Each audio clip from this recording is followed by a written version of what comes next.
अस्सलाम वालेकुम, नूर पाकिस्तान से मैं हूं आपका मेज़बान मियां अब्दुल्ला।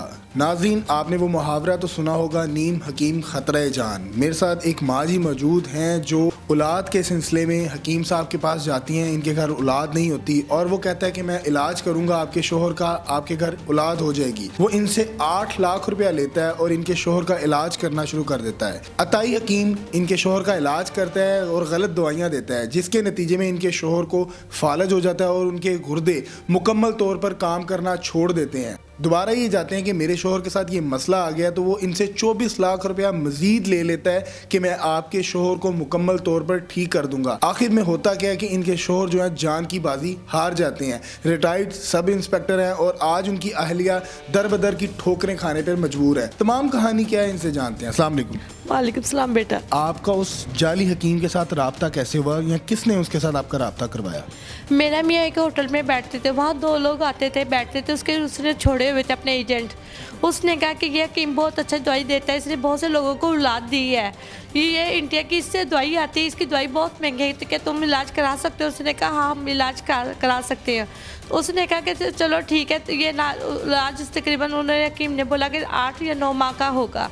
हम लोगों ने 8-9 माह इलाज कराते रहे। उसके साथ ये हुआ कि मेरे मियाँ का बीपी शूट हुआ है, उसको फालज का अटैक हो गया है। इसी हकीम ने हमें फ़ारूक हॉस्पिटल भेज दिया। उन्होंने कहा फ़ारूक हॉस्पिटल से आते उन्होंने अख्तर हॉस्पिटल एडमिट करवा लिया। उन्होंने कहा यहाँ से इलाज कराओगे। 8 दिन हो गए इलाज के लिए, वो कोरोना में भेज रहे थे। इन्होंने कहा कि तुम मेरे मियाँ को डरा धमका के कि तुम्हें कोरोना में भेज देंगे, ये तुझे मार देंगे, तुम इस तरह करो, रोज़ डेली की 2000-2500 रुपये महीने की दवाई खा सकते हो। हम लोगों ने कहा हम खा सकते हैं, पर ये है कि इसे A1 और ठीक होना चाहिए। उन्होंने कहा ये इलाज 1.5 साल चलेगा। हम लोगों ने मान के चलो ठीक है, 1.5 साल हम लोग इलाज कराने के लिए तैयार हैं। ये हम लोग टेस्ट वगैरह भी करवाते रहे, इनको देते रहे हैं। तो उन्होंने बोला कि नहीं इसके 5% गुर्दे ख़राब है, इसके 5% गुर्दे ख़राब है। कहते तुम लोगों की बहन भाइयों ने ना जादू तवीद किए हुए हैं। आके हमारी छत पे होकर चिल्ले भी काटता था सारा दिन। हमारे भाई आके कोई भूखे माता कुछ, मेरा तो मियाँ का दिमाग इतना मौफ करता था, कहता था कि हमारे घर की हांडी तक उसने छीन ली थी। अपने उनके घर से रोटी आती थी। जो 80,000 कमाने वाला तो रोटी का मोहताज हो बेटा, उसका क्या हालत होगी। फिर उसने इंसान ने किया कि ये दिल भरा नहीं है, तो कहता है इस तरह करो कि तो तुम लोग ना एक काम करो कि हॉस्पिटल चले जाओ, हमारी दवाई होगी बहुत महंगी, तो 1-1.5 लाख के महीने की है, वो तुम लोग नहीं खा सकते। तो हम लोग कहते 2 माह इलाज करा लो, इंडिया से दवाई आएगी तो तुम लोगों को दे देंगे। वहाँ हम लोगों ने जब हॉस्पिटल गए टेस्ट करवाया तो इसकी पूरी बॉडी डैमेज हो चुकी हुई थी बेटा। उसका तो अब मैं इनके घर जाके रोई पीटी कि तेरा बेड़ा को तुमने क्या किया, अपना बना के हमने ये किया है। हमारे बच्चे नहीं थे, मियाँ बीवी बच्चे ऐसे नौसलबाज थे कि हमें ऐसा बनाते जैसे फैमिली का एक मेंबर नहीं बनाते, ऐसा बना के लोगों ने हमारी जड़ें काटी हैं बेटा। कितने पैसे? 24 लाख रुपया खा के। कितने पैसे आपसे लिए थे इलाज के लिए?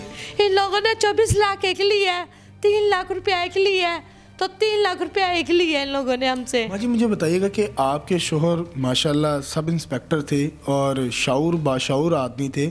आपको किसी ने नहीं समझाया कि ये अताई डॉक्टर और अताई हकीमों के पास नहीं जाते, क्योंकि अनपढ़ बंदा जाए तो आता है कि उसको नॉलेज नहीं है, तो किस तरह आप इनके चुंगल में फंस गए? बेटा 58 साल उसकी उम्र हो गई थी, औलाद की कोई उम्मीद नज़र नहीं आ रही थी।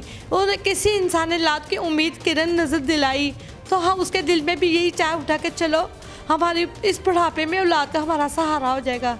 पर उस इंसान ने हमें कहीं का नहीं छोड़ा बेटा।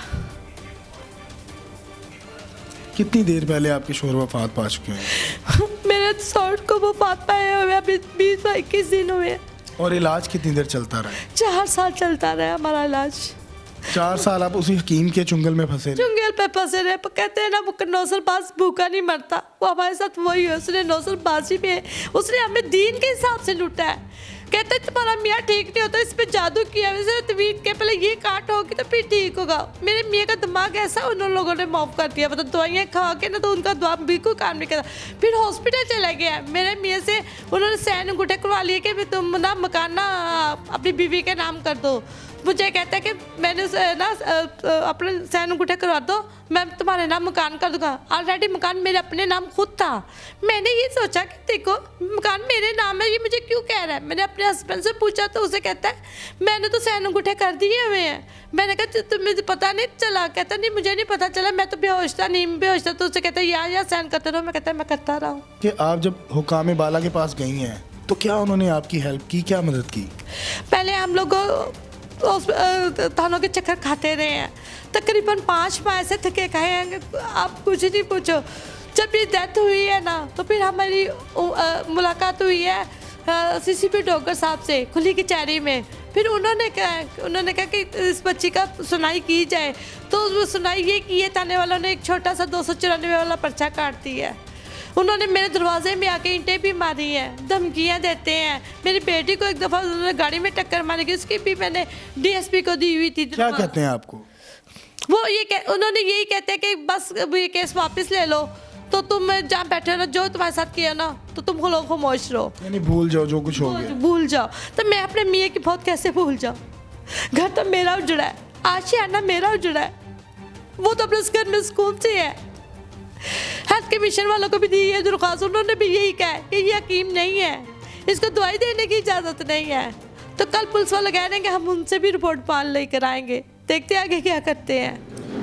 जी नाज़रीन, आपने माजी की तमाम गुफ्तगू सुनी। मेरा मैसेज है उन सादा लोगों के लिए जो इलाज मुआलजे के लिए नीम हकीम के पास जाते हैं, ताई डॉक्टर के पास जाते हैं और अपनी जमा पूंजी के साथ साथ अपनी ज़िंदगी से भी हाथ धो बैठते हैं।